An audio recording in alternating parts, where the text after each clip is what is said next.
go for Jake, fouled round, and he's got it, and he's up and over the wall. Alec Thomas on the run, Alec on the ball. What a catch, Alec Thomas! Oh, wow! Seawall to strike away, here he comes.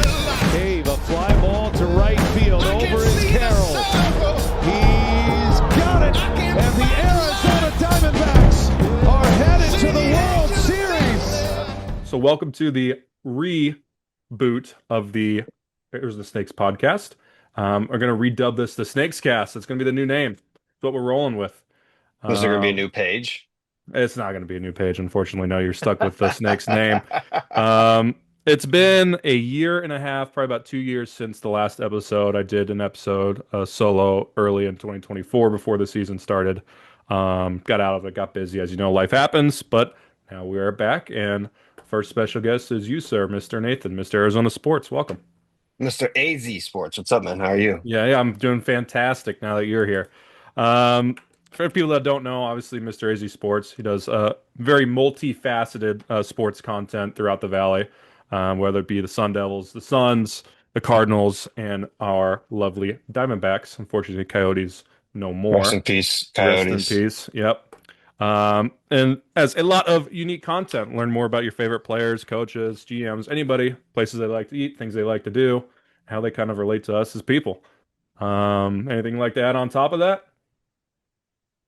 No, this is Arizona Sports, all your news. I'm trying to be the independent of news, and I think I've been doing a little bit of a good job. And one of my bits is asking famous people their favorite restaurant. So if you like food too, sports and food, I'm your guy. Yeah, he is the guy, and you can find him on a lot of different platforms. Just recently on Instagram, probably a couple months ago? Like a year. A couple months, same thing, Yeah, a couple months. Yeah, it's been a long season. That it has. Yeah, I miss it though. yeah. I miss the season already. It went by pretty quick there at the end. And given that fact, let's kind of just get right into it. Let's kind of talk about the expectations going into this past season and then how we performed at the end of the year. Some of the metrics that we looked at the beginning of the year, the Diamondbacks expected to finish the season. Obviously, these are a little more conservative numbers at the beginning of the year, but ESPN had us at 87 wins, 75 losses, wild card team, about 60% odds. We finished 80 and 82. What are your thoughts on the whole season? I mean, give me your take. Straight up a disappointment. Like, team had World Series expectations, and they didn't even finish 500. I get injuries, Burns, Puck, J Mark come to mind right away, and other injuries as well. Lourdes, when he was starting to get super hot near the end of the year, but at the same time, if you have at least playoff expectations and you miss the playoffs and finish under 500, whether it's injuries or not, it's a complete and utter disappointment. Yeah, I mean, there's no other way to really put it. I mean, injuries themselves are disappointing. You know, it's not an excuse. It is a disappointing end to the season. And the way you build a baseball team is you build behind the guys that are starting at the major league level. And the Diamondbacks, I don't think, really did that at the beginning of the year. And I think that's kind of where our woes came in. Losing a lot of bullpen guys, losing a lot of starters, and the next man up mentality didn't really help us all too much. It did near the end. Like, once we traded Naylor, Suarez, Kelly, which is an interesting conversation to be had to begin with, things started progressing, which makes me think locker room maybe wasn't as tight as it was till after the trade deadline, and then everybody locked in. But at the end of the day, this was a World Series team on paper. I think the odds were like fifth or sixth best. I don't remember, to win it all. They were pretty high odds, and we couldn't make the playoffs. And only reason I think we were really in it near the end, like, yeah, we were winning series, but it was just because the Mets just fell apart, and the Mets had one of the biggest collapses of all time. So to me, it was just unfortunately, it was just a disappointing season, but this offseason is going to be fascinating. Fascinating. I agree. Looking at the Baseball Reference has this thing called the Pythagorean wins-loss. It's basically a win-loss record based off of runs scored and runs allowed, right? How good your offense is, how good your pitching is. The Diamondbacks this year had the sixth best offense for runs scored. Well, the year before that, Makes sense. They were number one. Offense has never really been the issue for this team. There's been some identity concerns, obviously, moving away from the stolen bases, the bunts, into the big boppers. That didn't work. And then we rolled back into it in the later half of the season. But they were 24th in pitching as far as ERA is concerned. And I think probably way worse than that, before the trade deadline, obviously. Um, And do you have what we had were last year by chance? Because we're yeah, probably pitching. I think we're like 27th last I year. believe we were 27th or 28th last year. And the course correction there was to fire the entire pitching staff, which they did. We brought in a brand new pitching staff and we made a couple points better than what we were. But I think most of that has to do with, and I think you would probably agree, the bullpen situation. The Diamondbacks had 29 blown saves. At one point, they were the worst in the majors. Um, Believe it or not, they did not finish the worst in the majors. The Angels finished the worst at 34 blown saves. Um, but it just could not hold on to anybody in that bullpen. I think we set the major league record for the most amount of saves by differing pitchers throughout the year. It was very interesting, to say the least. Yeah, and the worst part about that is, didn't Brent Storm go to Pittsburgh and have like a great year with the pitching staff? Yeah, and Brent Strom went to Pittsburgh, and of course, you're developing guys like Paul Skeens and Jared Jones, and it's yeah, it's unbelievable. And They, as yeah, of that. good, No, sorry. I'd say even as of I think yesterday or today the news broke, he's actually leaving Pittsburgh and seeking another position elsewhere. Probably because of Bring the them direct, back. maybe, but probably because just the direction of that team is just poor overall. I think Pirates fans would know Yeah, that they're they're never not. doing anything. They're not Um, trying to compete. I just think it's fascinating that this is the second off season in a row we're having the same exact conversation. yep. Oh, the offense isn't an issue. Pitching, pitching, pitching, which I know Hazen said today in the interview on 98.7 that pitching is going to be heavy off season. But how can you say that when pitching is the most expensive thing and literally the day before the owner said we're going to probably cut payroll? So it's like, how are we going to get pitching? That means trades, and that means our fan favorites, Alec Thomas, Jake McCarthy, players like that are probably on the trade block then. Yeah, I mean, it's whenever you get interesting with the budget in baseball, trades are usually the way to go. I thought at the beginning of this year, Mike Hazen did a pretty good job of picking up guys on minor league deals. I actually really liked that, and some of those guys worked out well for us. Jalen Beeks was on a minor league deal. John Curtis was Selby. on a yep. John Curtis was on a minor league deal. Ildemaro Vargas was on a minor league deal. Like those kinds of deals kind of make ball clubs.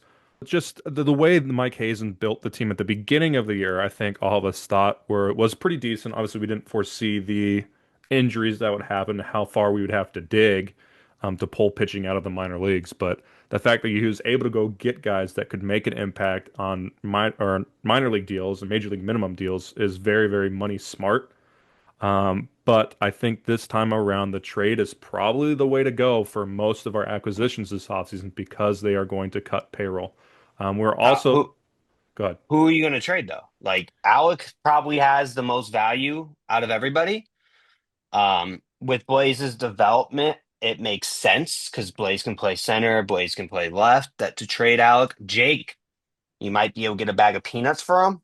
Like he just doesn't have much value, unfortunately, right now. And I love Jake. Like I think Jake 2 years ago, our team wouldn't have been what we were without the way he was playing because he was hitting like almost like 290, 300. Sure, it wasn't hard hit balls, but he was still there was some five, he had a 5 hit game.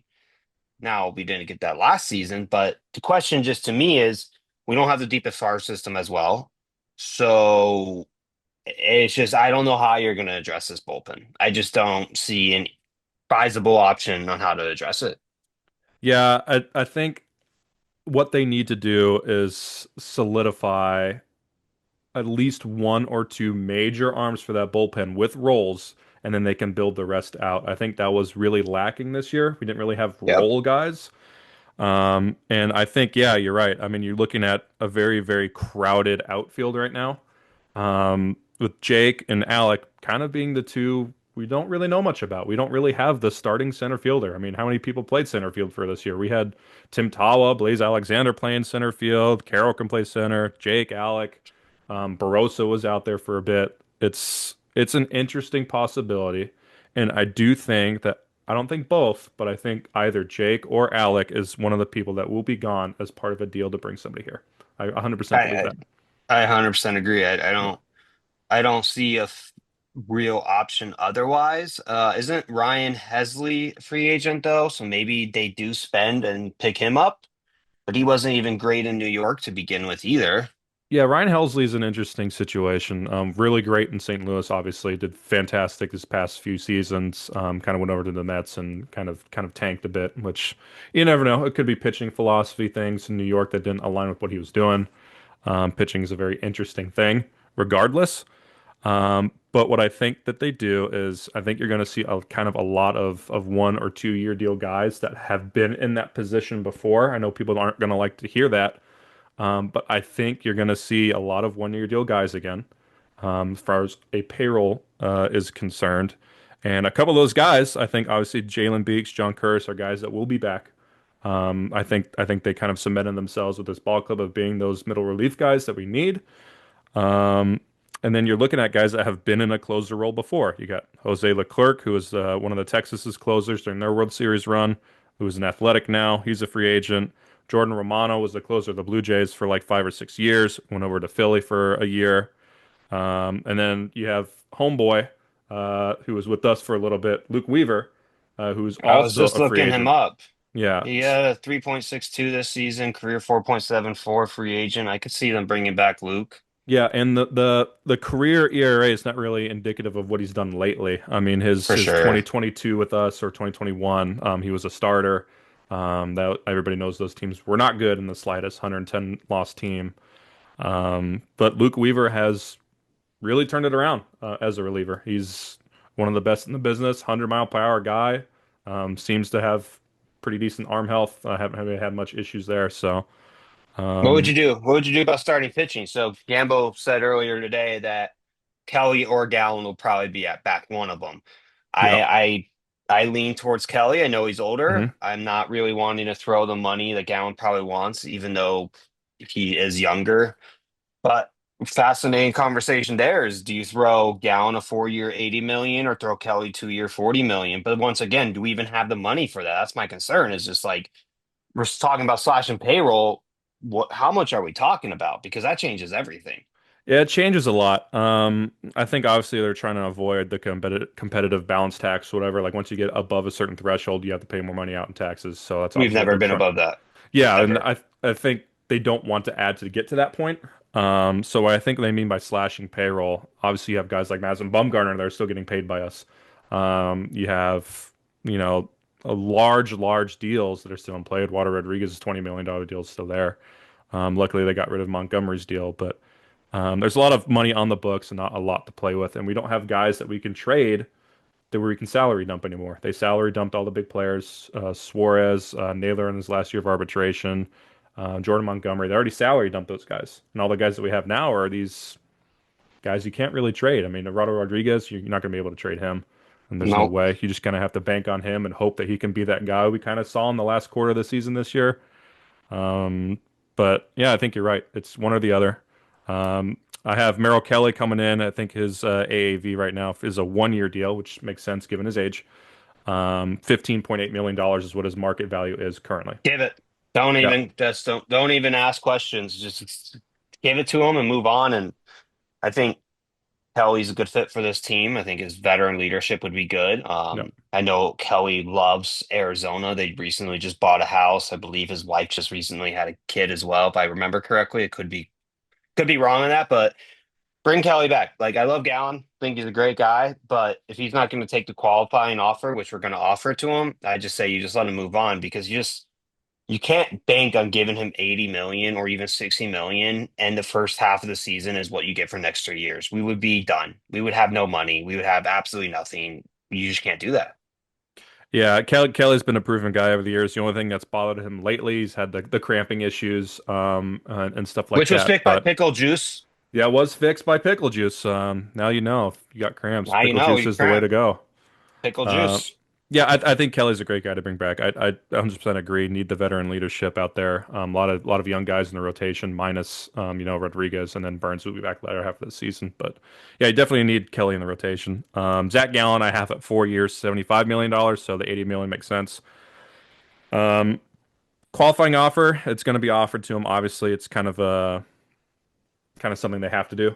Obviously, if he accepts it, then you get Zach Gallen for a year. If he declines it, and you get a draft pick. Um, but yeah, I think if you're going to offer him anything in that 4 year, $80 million range, you're looking at built-in options. I mean, you're looking at team club 100%. option, and I think Gallen as a guy that's a Boris client guy, I don't think they would be willing to accept that. I kind of look at what Blake Snell got this past season. I think that's probably what he's going to try to aim for. And I think somebody like Philly or Toronto or New York is going to definitely jump on that. And I think it's the smart move to just say, hey, if he accepts a qualifying offer, we get a year of pitching. If he doesn't, then we're not willing to bank on the fact that he's going to be that second half guy for Yeah, 4 years. Yankees make it Yeah. interesting to me because he just always pitches well in New York. Yeah. He does. He does. I think if I was him, I know the taxes suck, but I would if I was him, I'd take a 2-year deal with an opt out with the Yankees for like 40 million and just go to New York because you could bet on yourself. He always does well there. Like they do have Yeah. that short pitch in right field, but in New York, he always seems to do well. Maybe it's just luck of the draw, but I think the Yankees are a team that could literally come in, or even the Mets. Mets have an owner who does not care about money. He just writes checks. I think the Mets could be interesting as well. But I think the bigger news, I think that everybody's very curious on right now is Torey Lovullo. Oh, What are yeah. we doing? What are we doing bringing him back? Like, how, what's interesting to me is the reports started going around in like July that Torey Lovullo doesn't set the lineups. And I kind of whispered that once or twice on the internet. I was like, Mm. you're wrong, you're an idiot. And then it pretty much all came out at the end of the year when Torrey was trying to save his job that he says, I have a seat at the table. And that's fascinating to me, is just like, I've always said this, I've always believed that Torrey and Hazen, if they're going to ever go, they're going to go together. And I think that interview confirmed everything. It was like, Torrey and Hazen are so aligned in everything they do. They work together. If one goes, I think they both have to go, unfortunately. And I love Mike Hazen. I think he's great. I just don't know if you're going to find another manager who wants to come in and be told what to do like that. Yeah, I think as an owner, you have to make that call. Obviously that's on Ken to do that. But yeah, I think you're right. I mean, they're two peas in a pod. Obviously, both Boston guys. They've done some interesting things in their tenure. It hasn't been the greatest, and we've had good moments, we've had bad moments. I think this is Are where you happy? Are you happy Torrey's back? I think this is where you and I differ. Um, Oh gosh, here we go. yeah, this is where you and I differ. I don't mind it. Um, and the reason I say that, and there's a couple reasons I say that. One, from a money standpoint, we're already cutting budget. Do you want to pay him to not be here? There's that aspect, right? We're already paying the guy. He knows the ball club. I think at this point, you got to keep him from a monetary standpoint. For another standpoint, 2025, this season, he was running out of AAA ball club. He was running out the 2024 Reno Aces for pretty much half the season. Um, and to get to where we were, I can't see that as a complete negative on his part. I find that more as a negative on the general manager's part for not setting the team up for success. And I think today in the interview he admitted that he wanted to be buyers at the deadline, even though he sold. So I think that's more poor on the general management's position than it is Torey Lovullo. However, 2026, I think is the sink or swim year for him. The guys will be back healthy. He'll have the full ball club, right?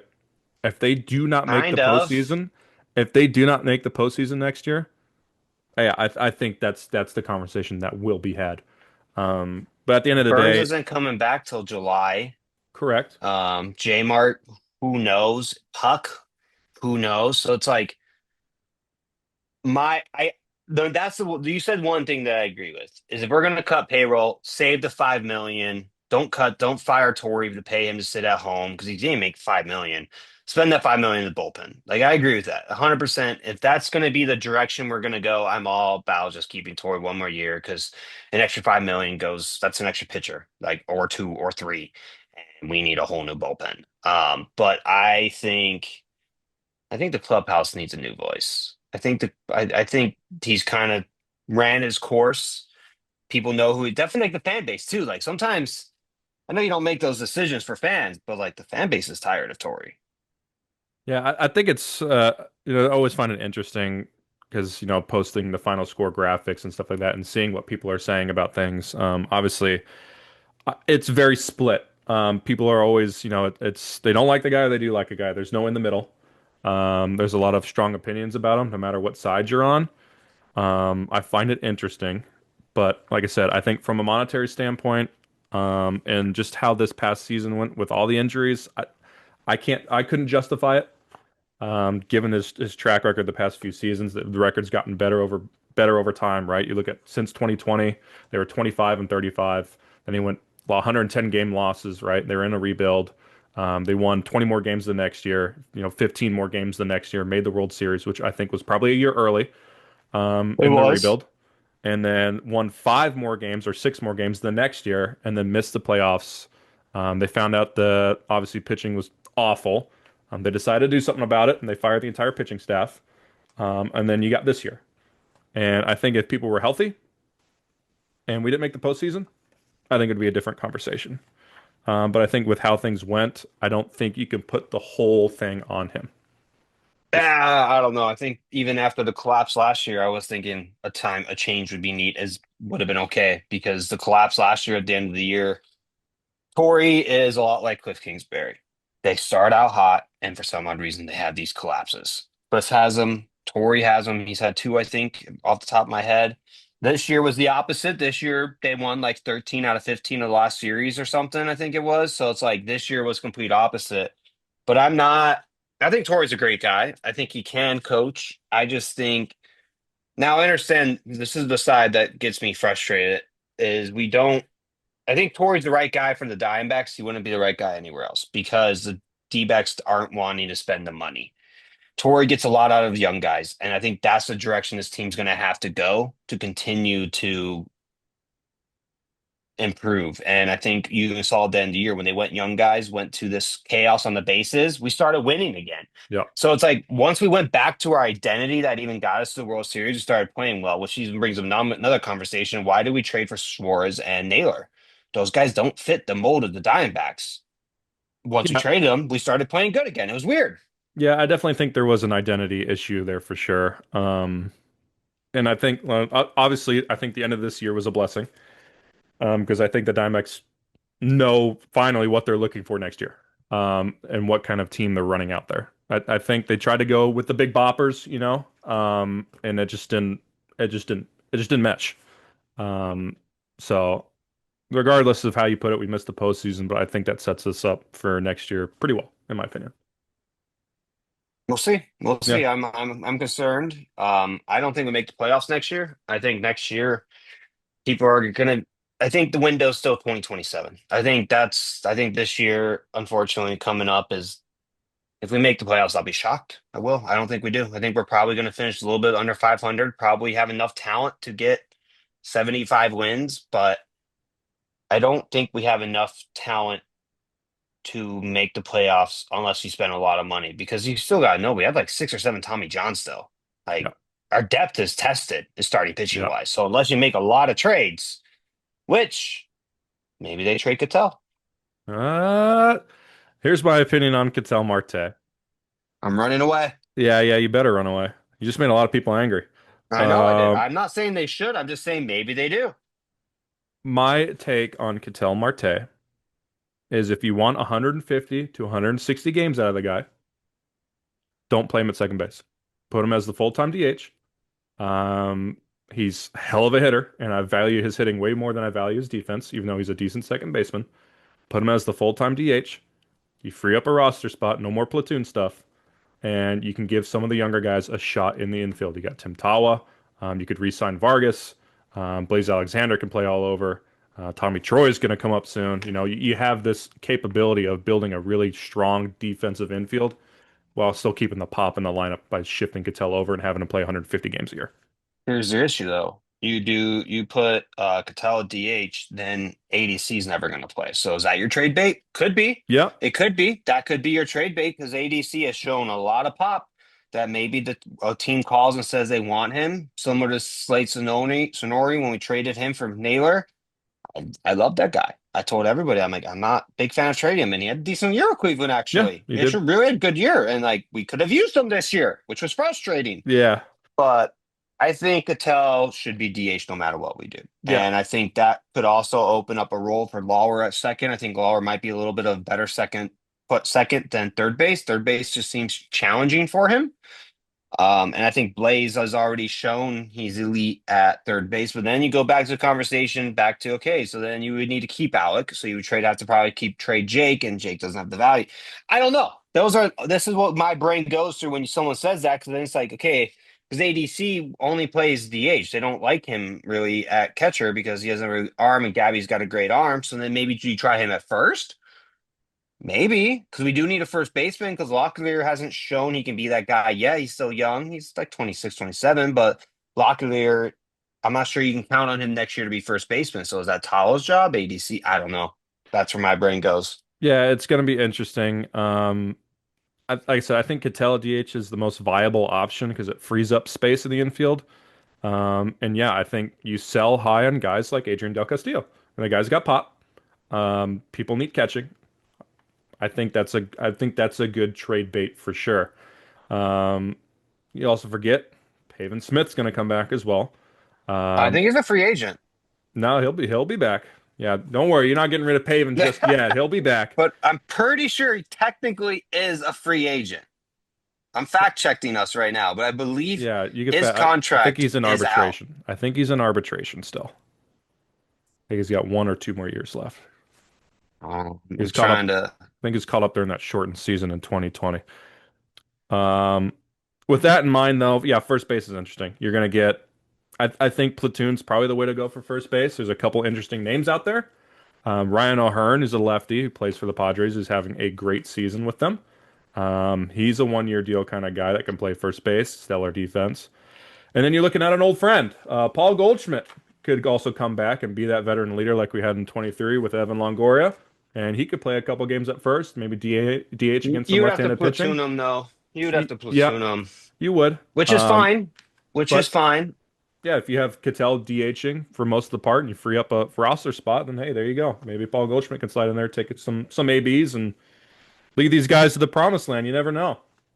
Yeah, you're more optimistic than I am. I think we're going to be under 500 next year again, and then I think they're going to clean house at least Tory next season, and then we're going to go to a lockout, and it's just going to be a complete mess anyways. Like I don't know when Arizona sports are going to be on the up again. Besides ASU, it's really discouraging. Yeah, ASU is kind of the golden boy right now. Um, yeah, I think that's the route. I think you're not going to see a lot of position player movement. I think you'll see more pitching heavy stuff. Trades are going to be the way to go. And I kind of think that's just about it. There is one name that has kind of started to float around recently.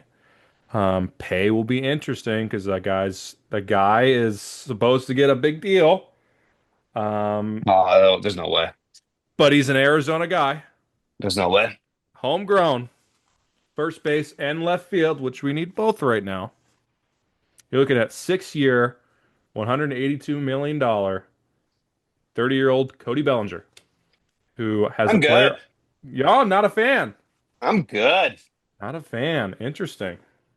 D-backs need to get younger, speed. That's what you got to run with. That's what works with this team. Chaos on the bases.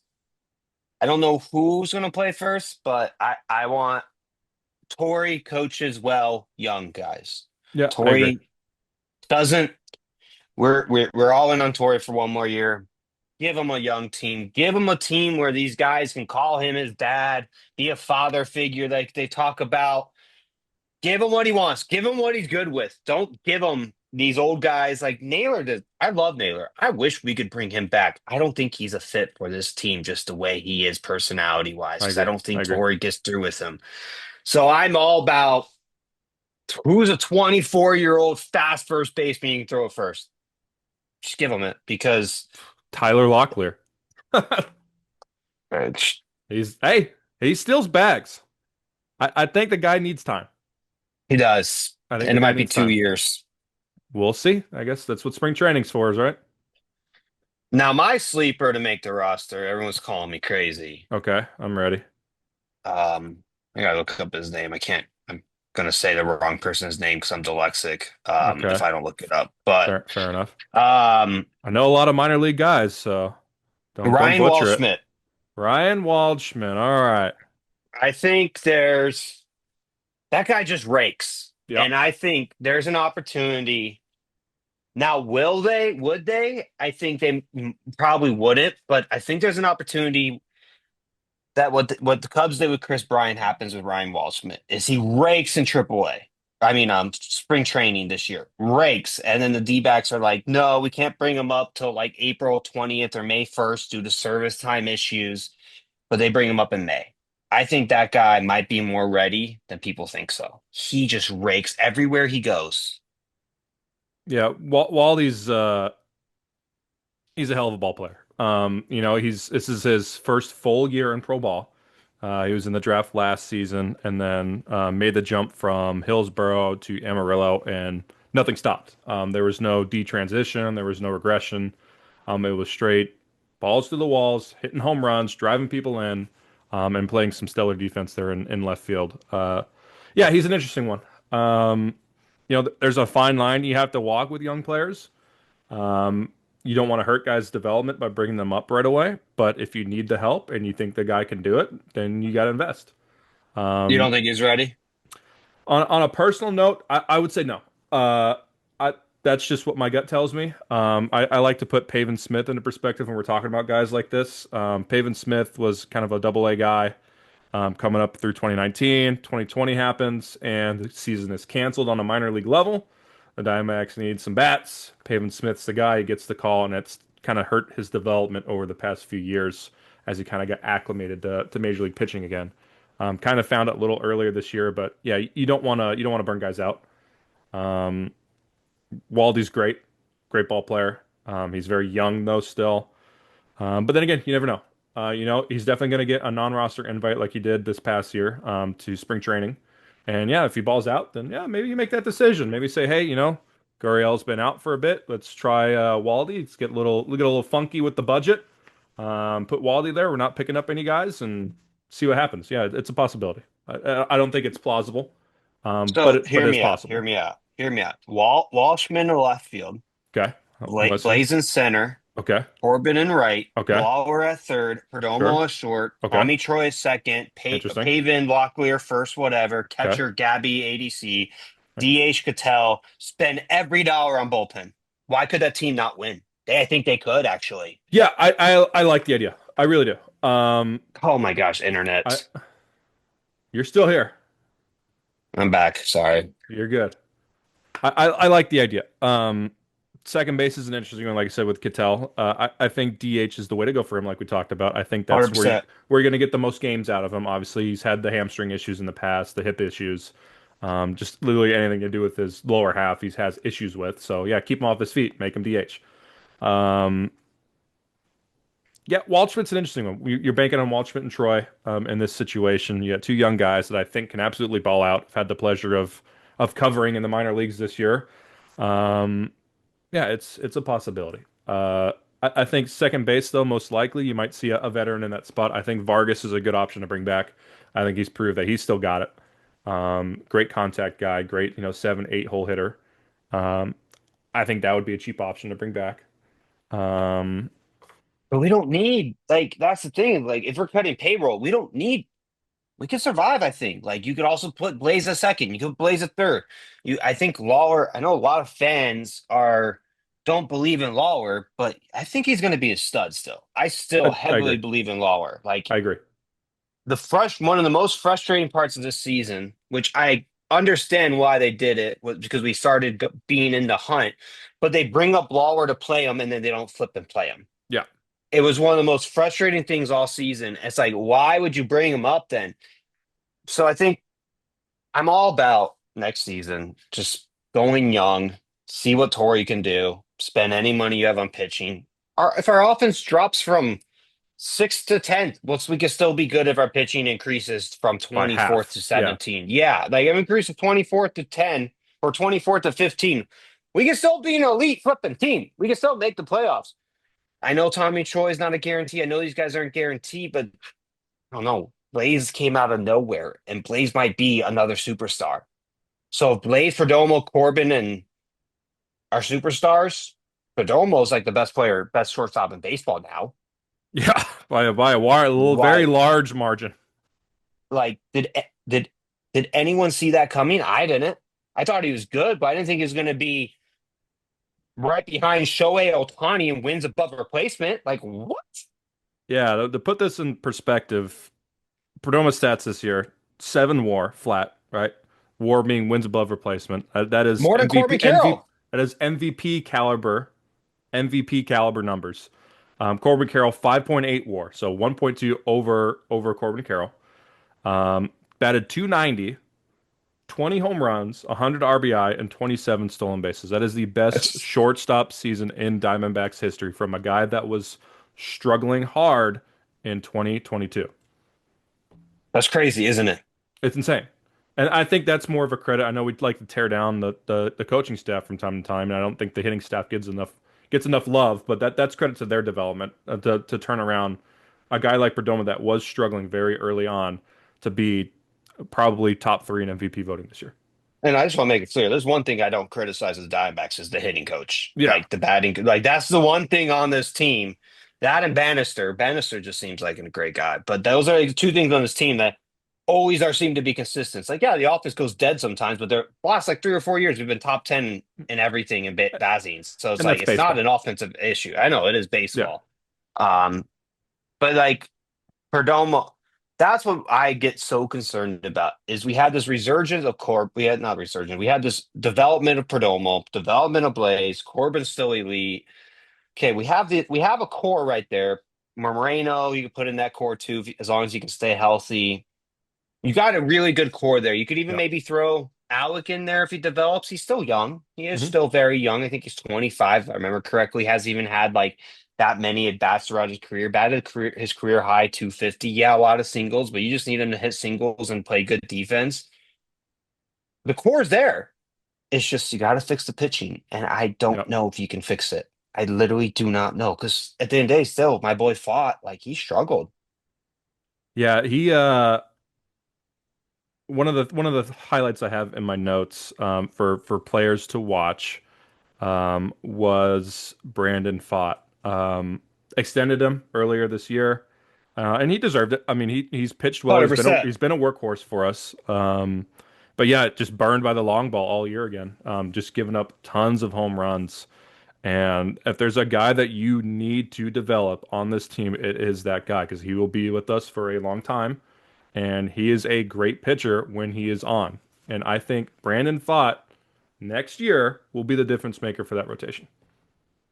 I mean, you already have an ace in Ryan Nelson. Like Yep, is he's probably the most underrated pitcher in baseball, and the fact that 100%. we put him in the bullpen to start the year is should be a fireable offense. But I'm not gonna continue to bash on Torrey anymore because I'm gonna give him the benefit of the Yeah, doubt. hey, But relax, pal. you got Nelson. So who's two? Hopefully Fott Yeah, I or mean, so Kelly. so as it stands right now, the Diamondbacks pitching staff for next year, that's assuming no moves are made. Ryan Nelson is probably your one. You have Eduardo Rodriguez and you have Brandon Pfaadt. Those are your top 3 guys in that rotation currently. The Diamondbacks need 2 starting pitchers. That's brutal. Yeah. And I So don't think there's really anybody in the farm who didn't have Tommy John that we could call up. Like I think everybody's hurt still. So it's going yeah, to be maybe a mid-season thing. yeah. Blake Walston was your next guy, kind of that sixth, seventh man in the depth chart, and yeah, he was out with Tommy John. He's progressed the most lately, but Tommy Henry same way. Tommy John, Christian Mena had I believe it was the back issues or shoulder issues, whatever it was. So yeah, So maybe Mena's ready. yeah, Maybe he'll be ready. you need a one premium guy on the starting pitching roster, and then you need three or four three or four guy. You need a Merrill Kelly, you need a Nathan Evaldi, you need somebody like that that's going to sit in that 3 or 4 spot and give you innings and give you anywhere from a 3.5 to 4.5 ERA and hold it down. Yeah. Then that's every team needs that though. Yeah, That's the problem. yeah, This and isn't just a us thing. yeah, I agree, and that's just pitching in general. I mean, you and I have the opportunity to be on that MLB fan council that we're a part of, and got to see the presentation on pitching injuries. Everybody's going through it. It's how pitching is nowadays. I mean, you focus on velo, you focus on break. The control is not what people focus on anymore, and it's fast paced, it's hard, and it's a hell of a thing to do to your arm. So Nothing about pitching is natural, and yeah, if you keep trying to do it harder and harder, then yeah, it's you're gonna go down at some point. One last thing. Andrew Southrank, how incredible was he last season? Andrew Frank, yeah, I have him as one of my surprising players as well. I think Unbelievable. we all saw how good he was in the playoffs in 23. Obviously, he was out a lot of last year and the beginning of this year due to the gambling fiasco that he had in the minors. Like Um, $400. yeah, I Stupid. know. What are we doing? Um, but yeah, Love you, came Andrew, up, still. 29 innings pitched, 1.24 ERA, 19 strikeouts, and a one whip flat. One whip is what you want to see from a guy in the bullpen. Only one walk or hit given every single inning. That is what you need in a high leverage That's reliever. so if you go to bullpen, you go Southrank for sure. I think Yep. Backhorse, Kyle Backhorse has a Bacchus, whatever, how you Backus. pronounce it. Bacchus, yeah, that's what I Backus. said. There you go. Yeah. Yeah, sure. I think he's got potential to bring back Beeks. He had a decent year. Yep. I think Shelby had Tommy John, if I remember Yeah. correctly, It's something, an unfortunately. elbow injury of sorts. I think he's headed for Tommy John, but yeah. I'll ask him next time I talk to him. But Hey, if he's uh elbow sprains ends the season over. Doesn't yeah. say he's having Tommy John. Yeah. So Never know though. uh He's had a history. So I I think that know he would like to come back. Now I'm starting to get excited because the pieces are there. That's what's yeah, frustrating about this team. The pieces are there to go on a run next season. I just don't think it's possible. it really depends. I mean, this is going to be a very obvious thing for me to say. I feel like an ESPN broadcaster, Monday Night Football, but you got to build a bullpen, and that's it. That's what you need. The bullpen will win you. The bullpen will help you get to that next step. That's where they have the issues. That's what they got to build. And yeah, I don't think you need to spend on offense. I think the offense, like you said, is kind of right where it needs to be. Maybe one or two guys to kind of fill the gaps. Bring back McCann. I think he was Oh, great for the pitching 100%. staff. 100%. Maybe look at bringing Vargas back, but yeah, I think you have a good core group of guys, and I think you need to. I think you got the cheat code. I mean, you're bunting the ball, you're running the bases, and you're playing fast. I think that's the cheat code for the Diamondbacks, and they got to stick with it. And you just think about it, if they can somehow get to August and be in the race, you could potentially be re-adding Corbin Burns, J Yep, Mart, AJ yep, Puck. It could be the greatest free agent acquisitions without trading anybody. yeah. It would be the best trade deadline with nobody leaving. With no one leaving, Yeah, only adding.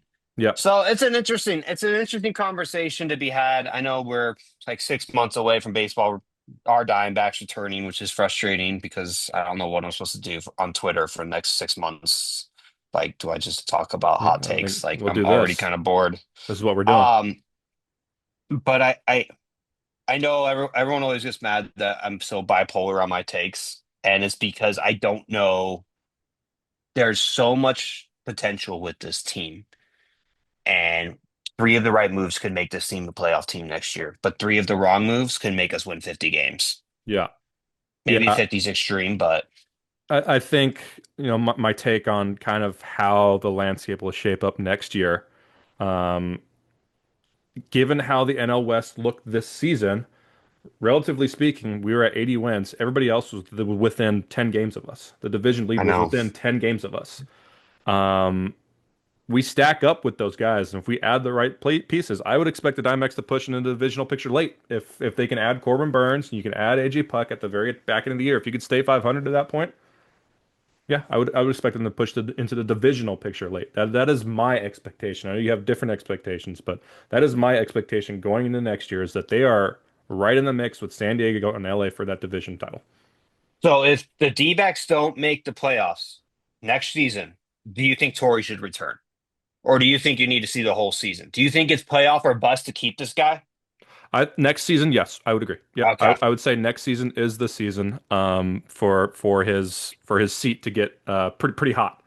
But yeah, I think if nothing happens, then yeah, I think the whole shakeup happens. I think Ken would probably have enough. And I think he would ship off that whole top end of that staff. I think Hazen, Right. I think Lovullo, I I think think they're you all have gone. to. Yeah. That's what makes it all so interesting is because like coming into the season, you there was no conversations of moving on from really Torrey. I mean, there was a disappointment collapse last season or 2 seasons ago, whatever. They weren't going to move on to him. As much as anyone begged, they weren't going to. Same with Hazen. Yeah, I think all that changed this year. I think that seat from each of them went from not being anything to there's a fire under both of them where yeah, there's not that much security for either of them right now. And that's what makes it interesting because a desperate man can be dangerous. They can be great for your organization, but a desperate man could also kill your organization yeah. real quickly by trading some people they shouldn't be trading. Like, I know fans keep saying they want to trade Waller. Like, I would be furious if we traded Jordan. I would be as well. Yeah, no, don't do that. I uh I think now is definitely the time for that desperation, and I think you're going to see some interesting moves. The Diamondbacks have not been desperate in any shape or form over the past 7 or 8 seasons. You even look at 2023's run. The guys that they traded, the headliners were Tommy Pham and Jace Peterson. That was a very relaxed deadline. 2024, much of the same. You didn't see a whole lot at the trade deadline for the Diamondbacks, and yeah, I think this is the year where they get a little crazy. And if it doesn't work, guys are gone. And if it does work, then we're looking at maybe playing some October baseball. Oh, that would be nice, Yeah. man. Watching these games this week, I'm like, man, we could have Yeah. put up more of a fault than the Reds did. There's something about Chase Field in October that roof open. I tell you, it was a fun atmosphere in Man, they 23. can open it now. They can't open it now. It's fantastic. It's a thing Stupid. of beauty. Yeah, hopefully these remodels go well. Well, it was a pleasure speaking with you, Snakes. Always a pleasure. This was fun. We'll get the technical difficulties figured out because we have to. Yeah, we do have to do that, Who brother. are you interviewing next? Yeah, next podcast is going to be pretty interesting. Going to bring on one of the hottest prospects in the organization right now, Daniel Egan, Ooh, starting how'd you get pitcher. that? I You know him? know him. Oh, I taught we him his got curve. I taught him his curveball, so we got he has we to got an thank me by joining insider the over podcast. here. Yeah, something like that. Did you really teach him his goofball? It's a funny story. I was down there in Hillsborough when he was there, and I got to talk with him. And I have been on a pitching journey myself the past 5 months. Yeah. And I've tried to stay healthy, and I wanted to throw a curveball, and I never really knew how to throw one properly. And he throws a very great knuckle curve. And so I was like, "Hey, how do you hold your curveball and all that stuff?" And I threw a couple that day, and they were fantastic. So that's what I stuck with as far as the grip goes. And now I just tell everybody I taught him his curveball, and he gets a little upset about it. So Oh, that's funny. I'll be tuning in. But this was yeah, fun. We'll do it again. This was fun. Hopefully our snakes are better than I think they'll be. yeah. I hope my expectations come to fruition, and yours do not. I hope so too. I Yeah. hope you're right. I hope I'm wrong. I'll fall on the sword of being wrong if I'm wrong. All right, Nathan. Well, it was great to have you. If you guys haven't followed MrAZSports already, same handle as it sounds: Twitter, Instagram, TikTok, Everything. just everything. Yeah, MySpace even probably at this point. Is that even Um, around? yeah, I don't think so anymore. I miss it I don't though. think Those so are good either. times. Top eight. Would I be in your top Yeah. eight? Nope, you're not going to answer that. We're Yeah. going to end on that. All right. I appreciate you Uh, guys all. Thanks for listening, and we'll catch you in the next one.